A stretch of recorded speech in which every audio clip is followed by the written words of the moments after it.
মই আহিছোঁ আজি হোলীৰ মাৰ্কেটত মই এটা বস্তু দেখা পালোঁ, চ' আপোনালোকক দেখুৱাবলৈ লৈছোঁ। এইটো বহুত ডাঙৰ চিগাৰেট এটা, এইটো চাওক বহুত ডাঙৰ চিগাৰেট, কিন্তু এইটো চিগাৰেট নহয়, এইটো একচুৱেলি ফিচকাৰী হয়। দাদা একবাৰ টানি দেখুৱাব নেকি? এইটো চাই লওক আপোনালোকে, এইটো ফিচকাৰী হয়।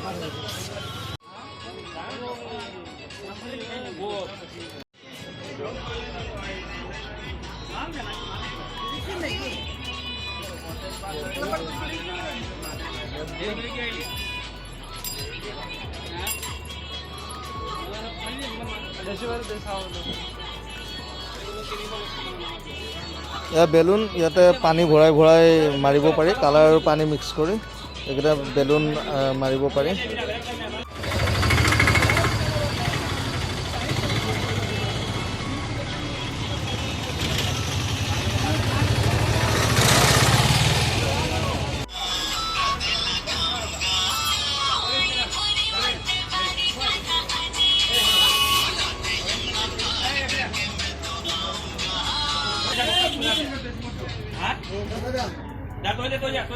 এইবিলাক টুপি হয়, বিভিন্ন কালাৰৰ টুপি আছে।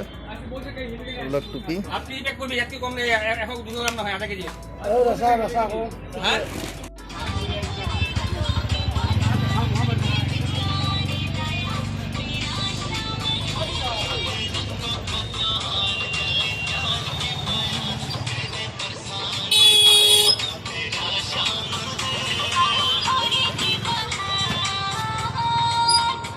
স্প্ৰে মেচিন,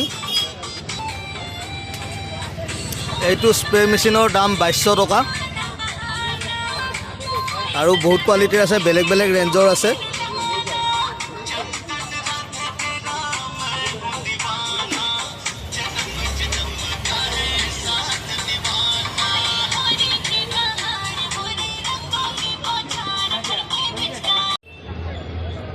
ইয়াতে বিভিন্ন কালাৰৰ আবিৰ আছে, আকুৱা আছে। আমি আকুৱা সচৰাচৰ এই আবিৰ ব্যৱহাৰ কৰিব লাগে। আমি কেতিয়াও এইবিলাক কালাৰ ইউজ কৰিব নালাগে, কিন্তু এইবিলাক স্কিনখন বহুত বেয়া কৰি আমি যিমান পাৰি আবিৰে ইউজ কৰিবলৈ, গুলাল ইউজ কৰিব লাগে, কালাৰ ইউজ কৰিব নালাগে, তাৰপিছত স্কিনবিলাক বেয়া কৰি দিয়ে। আৰু এইবিলাক হৈছে মাৰোৱাৰী মানুহবিলাকে হোলিকা দাহ কৰে আগে সেইটো কাৰণে এয়া জৰে বনায়।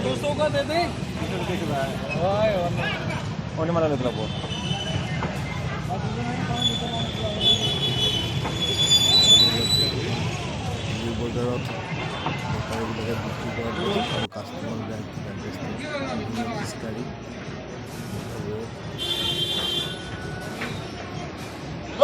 সকলো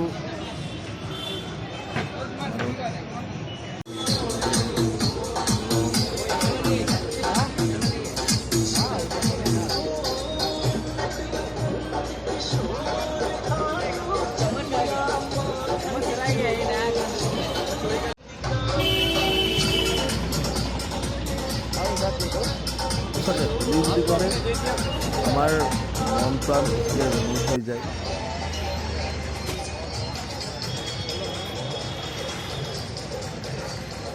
এইবিলাক উইকবিলাক বা মাস্কবিলাক পিন্ধিব লাগে, পিন্ধিলে অন্ততঃ আমাৰ মূৰটো আৰু মুখখন অন্ততঃ কালাৰৰ পৰা ছেভ হৈ থাকে।